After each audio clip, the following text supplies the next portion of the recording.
Good morning, all. Today's topic is pollen pistil interaction. So, what is pollen pistil interaction? All the events from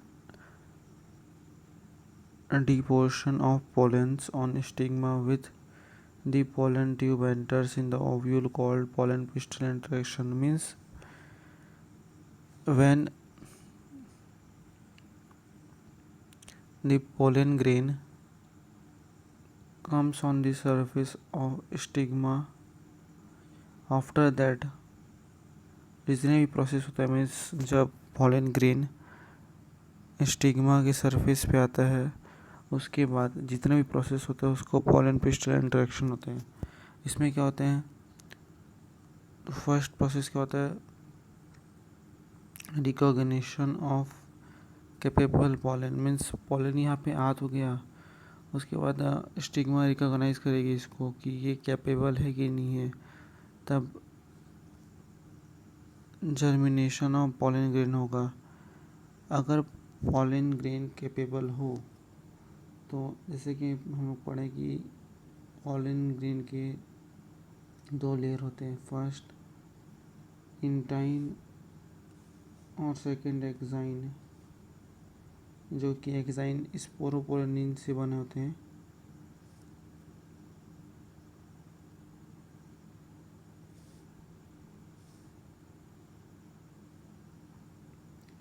और उसमें बीच बीच में gap होते हैं जहाँ पे स्पोरोपोलिन एब्सेंट होते हैं, जिसको जर्म पोर बोलते हैं.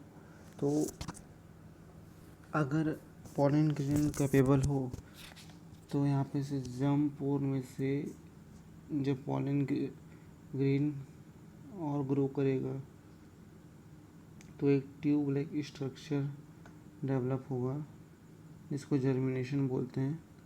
ठीक, जर्मिनेशन होने के बाद जब पॉलन ग्रेन ट्यूब ऐसे मूव करेगा इधर, फिर क्या होगा, डेवलपमेंट ऑफ मेल गैमेटोफाइट.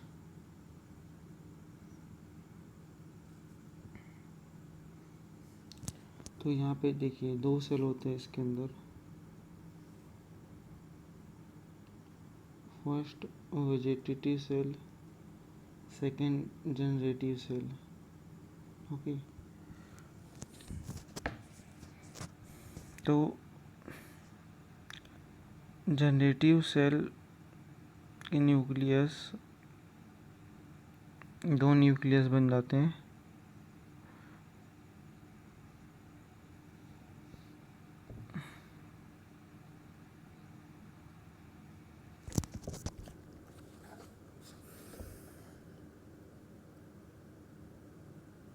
जब जर्मिनेशन होता है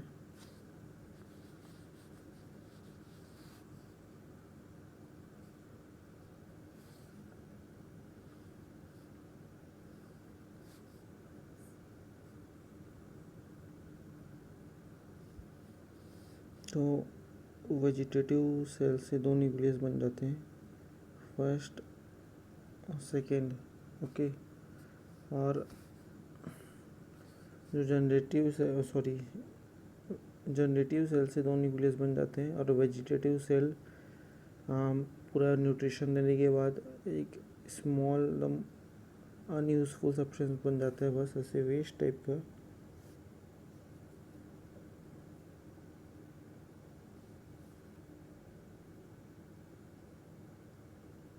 लाइक दैट. उसके बाद जो ओव्यूल होता है मीन्स सॉरी इधर एम्ब्रियो सेक, तो उसमें एंड एग एपरेटस में जो सिनर्जिट होते हैं तो उसमें फिलीफॉर्म एपरेटस होते हैं जो कि केमिकल सिग्नल रिलीज करते हैं और जो कि पॉलन ट्यूब और मेल गैमेटोफाइट को डायरेक्शन प्रोवाइड करते हैं कि किस तरह मूव करना है. ओके, उसके बाद देखते हैं artificial hybridization. So what is artificial hybridisation?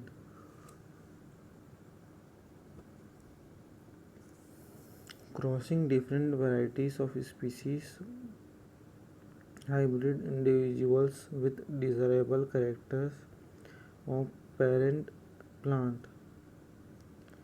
Means artificial hybridization में होता क्या है?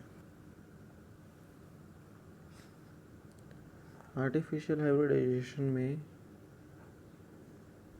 दो प्रोसेस होती है।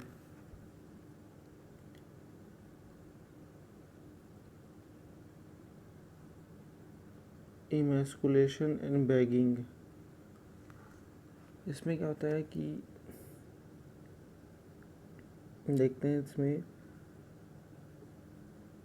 जो स्टिग्मा होता है उसको प्लास्टिक या फिर बटर पेपर के बैग से इसको कवर कर दिया जाता है ताकि कोई भी पॉलन ग्रेन इसमें ना आए। इसको बैगिंग बोलते हैं।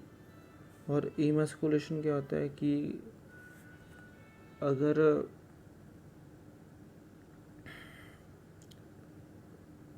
बाइसेक्सुअल फ्लावर है, मीन्स इसमें स्टिग्मा और एंथर दोनों है, तो हमको क्या चाहिए? डिज़ायरेबल कैरेक्टर चाहिए। तो हम लोग डिज़ायरेबल पॉलन ग्रेन को डालेंगे। तो अगर ये अनडिज़ायरेबल पॉलन ग्रेन है तो इमैस्कुलेशन होगा और इसको कट कर दिया जाएगा यहाँ से, ऐसे cut. This is called emasculation. So in this whole process, what we want desirable character. For that we collect the desirable pollen and store it, and in the time of maturation of particular female hematophyte,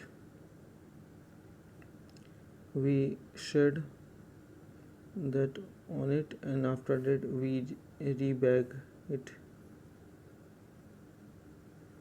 By that we get desirable character. This is pollen pistil interaction. Artificial hybridization.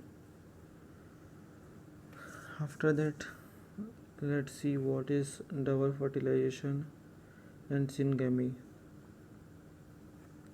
तो जैसे कि हमें पता है कि जो generative cell होता है उसमें दो न्यूक्लियस बनते हैं, उसके मीन्स दो मेल गैमेटोफाइट बनते हैं। तो व्हेन दे मूव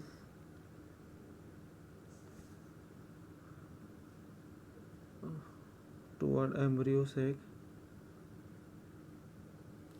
तो एम्ब्रियो सैक में क्या होते हैं कि इधर एंटीपोडल्स होते हैं, पोलर न्यूक्लियाई होते हैं,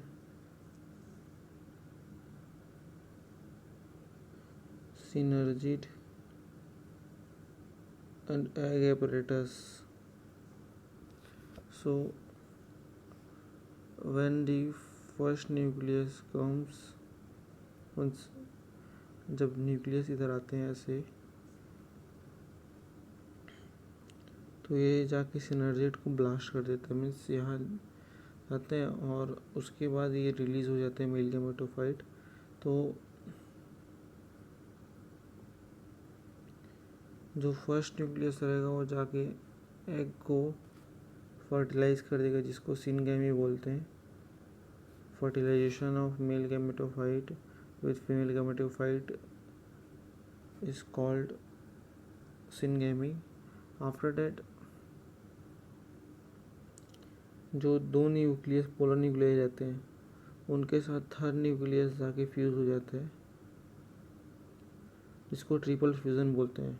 तो ट्रिपल फ्यूज़न और सिनगैमी दोनों साथ में हुआ तो इसको बोलते हैं डबल फर्टिलाइजेशन। और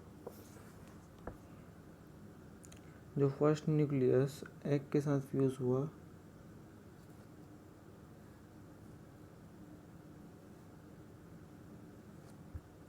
वो आगे जाइगोट फॉर्म करेगा,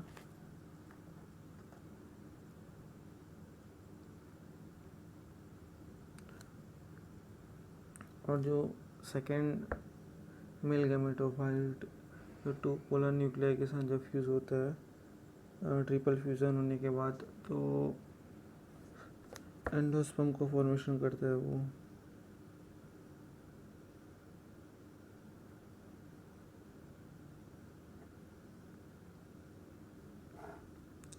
बट जाइगोट फॉर्मेशन के पहले एंडोस्पर्म फॉर्मेशन हो जाता है, because if we are forming new organism we have to fulfill the nutrition requirement. So to nourish that new organism we need some food. So endosperm gives confirmed food to the zygote. After that, let's see what is post fertilization event. All event that occurs in a flower after double fertilization is called post fertilization event. इसमें major event क्या होते हैं? Development and endosperm develop हो गया, okay. उसके बाद होगा embryo develop होगा, क्योंकि एंडोस्पर्म उसको फूड प्रोवाइड कर रहा है, तो आगे जाके एम्ब्रियो डेवलप हो गया।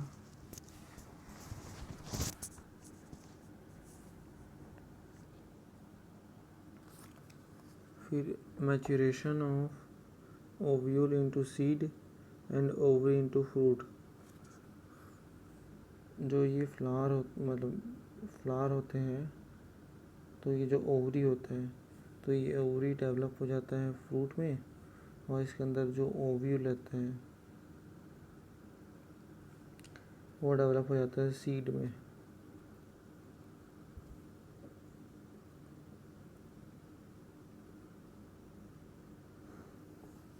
Let's see what is endosperm.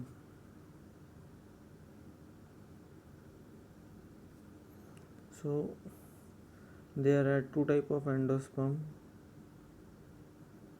as per development. First होता है फ्री न्यूक्लियर टाइप, जिसको कॉमन मेथड बोलते हैं, और सेकंड सेल्यूलर होता है।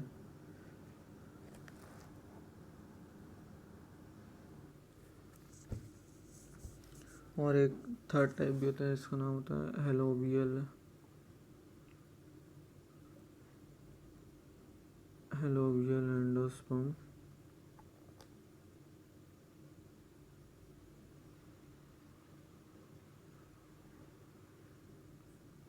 सो सेल्यूलर एंडोस्पर्म में क्या होता है कि जो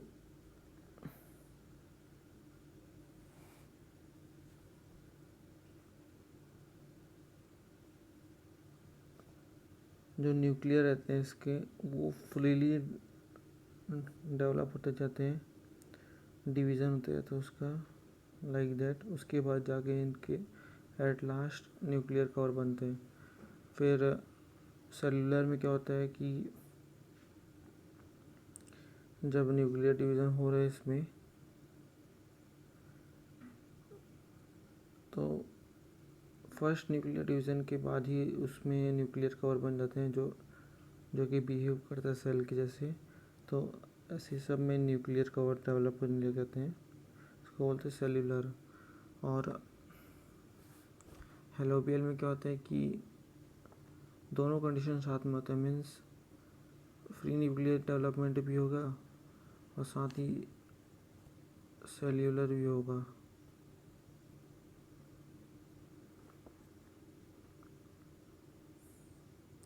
उसके बाद देखते हैं सीड, जो मीन्स एंडोस्पर्मिक सीड होता है, वो भी दो टाइप के होते हैं।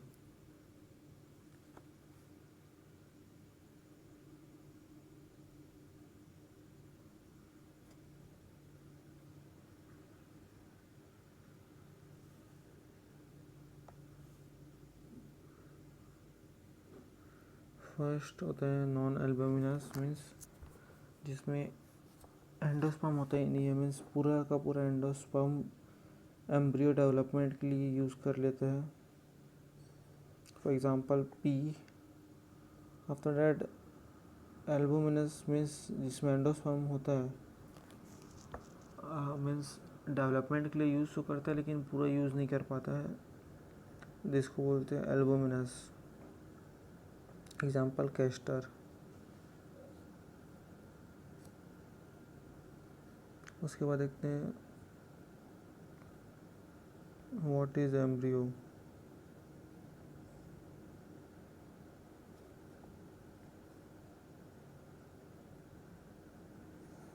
सो एम्ब्रियो कहते हैं कि जाइगोट होता है,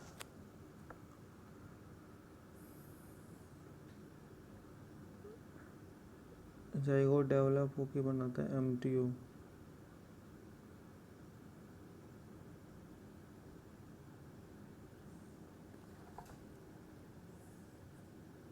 तो एक एम्ब्रियो में क्या क्या होता है.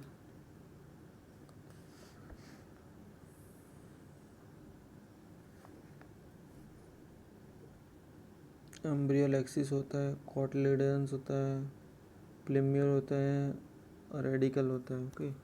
सो सीड्स भी दो टाइप के होते हैं इधर. एक तो मोनोकॉटलिडन होता है और दूसरा डाइकॉटलिडन होता है. तो मोनोकॉटलिडन में क्या होता है कि एक मोनो मीन्स एक कॉटलिडन होते हैं, ओनली वन, जिसको हम लोग स्क्यूटेलम बोलते हैं. Okay. Let me draw the structure.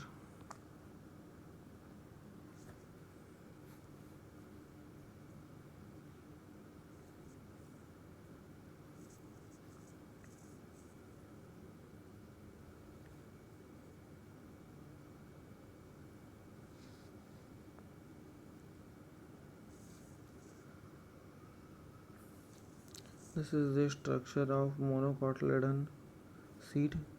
So this is scutellum,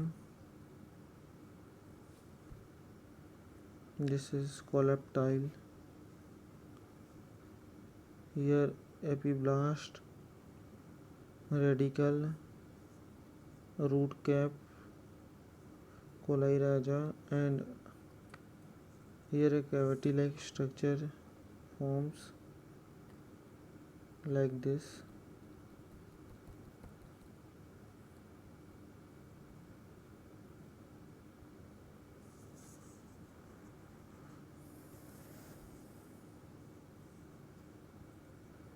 After that,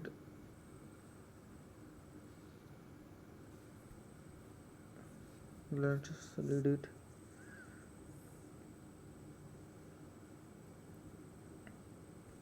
और मोनोकोटिलिडन हो गया. फिर डाइकोटिलिडन में क्या होते हैं,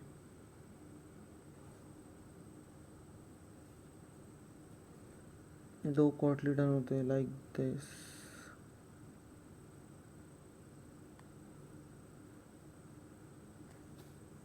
So this is first cotyledon, this is second cotyledon.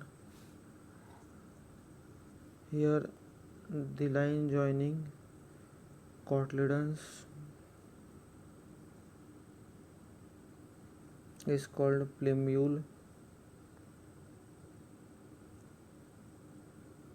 Here hypocotyle, here epicotyle, here radical, and a cap like a structure forms here. This is called root cap.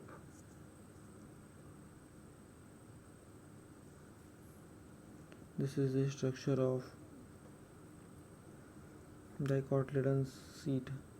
So देखते seed क्या होता है इसमें. फिर seed is fertilized and mature ovule develops. Fertilized and mature ovule develops into seed. Seed consists of cotyledons, embryal axis, seed coat, double layer formed by integuments. तो जो दो integuments होते हैं उसमें एक आउटर एक इनर इंटेग्यूमेंट्स होते हैं. तो आउटर कोट को बोलते हैं टेस्टा और इनर कोट को बोलते हैं tegmen.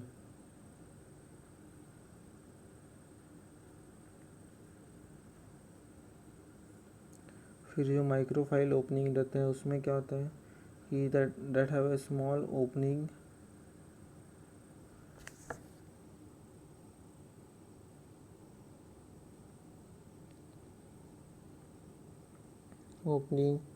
on seed coat to facilitate the entry of H2O and O2 into seed।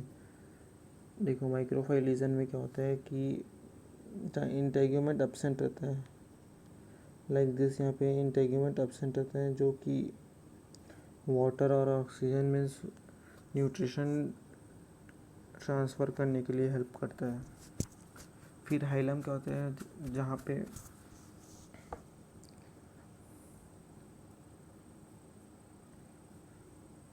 जहाँ पे कुछ पॉइंट जॉइन हो, हाइलम उस पॉइंट को बोलते हैं। तो इसमें क्या जॉइन हो रहा है, ovule joins with funicle, like that. अब फ्यूनिकल किससे जॉइन रहते हैं, प्लेसेंटा। और पेरिस्पर्म क्या होता है, remnant part of nucellus is persistence means जो बहुत सारे न्यूसिलस रहते हैं उसमें से कोई एक न्यूसिलस एम्ब्रियो से एग बनते हैं और जो बाकी न्यूसिलस बच जाते हैं और लास्ट में पेरिस्पर्म बन जाते हैं। Example black pepper. डोरमेंसी क्या होता है कि स्टेट ऑफ इनएक्टिविटी मीन्स जब सीड इनएक्टिव रहता है। एडवांटेज ऑफ सीड्स क्या होता है, सीड्स को अगर हम सॉइल में डालें और proper condition, proper water, proper nutrition provide करें तो वो न्यू प्लांट बन जाता है।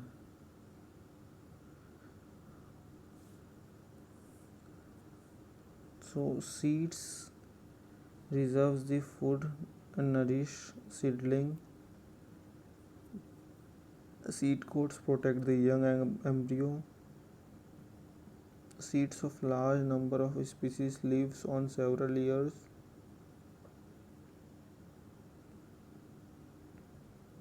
Seeds better adaptivity strategy, dispersal of new habitat. So seeds क्या होता है कि उसमें फूड मटेरियल स्टोर कर सकते हैं और जो सीड कोड होता है वो एम्ब्रियो को प्रोटेक्ट भी कर सकते हैं। और बहुत सारे स्पीसीज़ के सीड्स रहते हैं जो कि मतलब बहुत ज़्यादा साल तक जीते हैं। और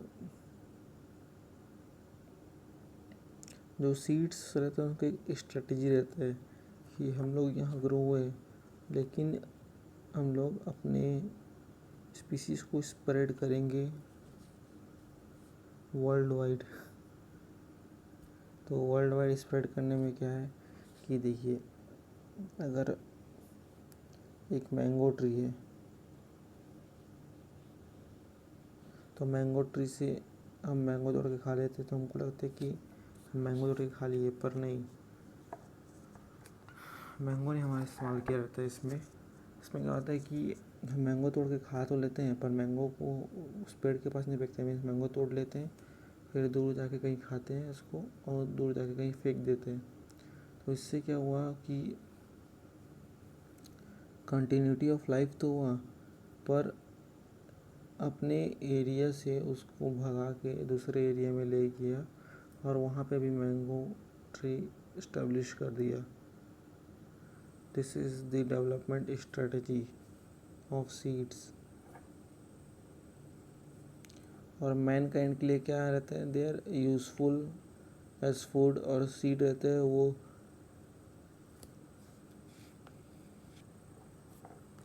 और सीड तो एग्रीकल्चर का बेसिस रहता है, बिना सीड्स के एग्रीकल्चर नहीं हो सकता। उसके बाद देखते हैं what is fruit. So fruit भी दो टाइप के होते हैं, एक ट्रू फ्रूट और एक फॉल्स फ्रूट। ट्रू फ्रूट क्या होते हैं, जिसमें मतलब जो फ्रूट ओवरी से बनते हैं उसको ट्रू फ्रूट बोलते हैं। और फॉल्स फ्रूट क्या होता है, जो ओवरी को छोड़ के किसी और पार्ट से बनते हैं उसको फॉल्स फ्रूट बोलते हैं।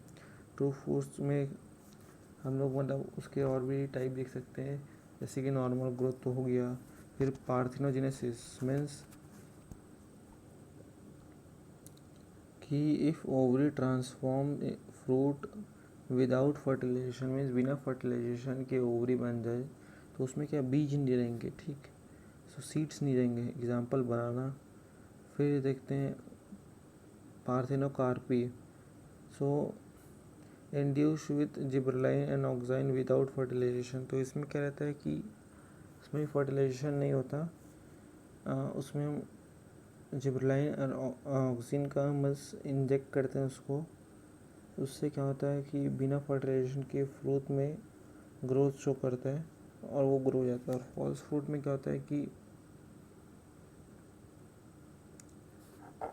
जो फ्रूट रहेंगे वो ओवरी की जगह किसी और पार्ट से डेवलप होंगे, that is known as false fruit, example apple. फिर देखते हैं what is apomixis and polyembryony.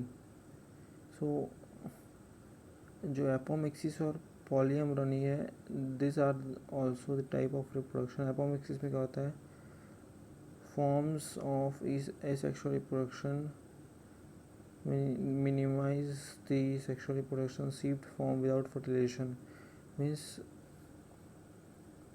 जो सीड विदाउट फर्टिलाइजेशन फॉर्म हो जाते हैं इसको बोलते हैं एपोमिक्सिस। इसमें क्या होता है, फॉर्मेशन ऑफ एपोमिक्टेड सीड्स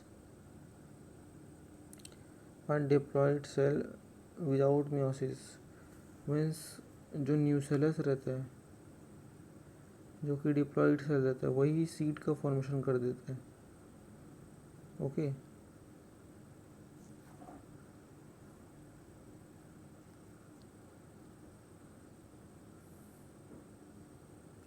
और पॉलीएम्ब्रियोनी क्या होता है कि पॉलीएम्ब्रियोनी नाम से पता है कि पॉली मीन्स मैनी और एम्ब्रियो, ठीक, बहुत सारे एम्ब्रियो।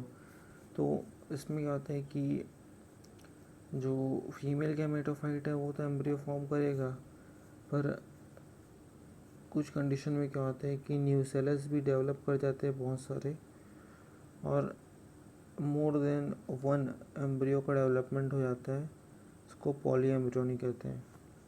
सो एग्जांपल हो गया सिट्रस, ग्राउंडनट। सो जो एपोमिक्सिस होता है, साइंटिस्ट आजकल क्या कर रहे हैं कि एपोमिक्सिस के through hybrid seeds formation try कर रहे हैं, जिससे ये बहुत कॉस्ट इफ़ेक्टिव हो जाएगा और सबके लिए बहुत यूज़फुल होगा। सो आज का लेक्चर और चैप्टर भी कंप्लीट हो गया।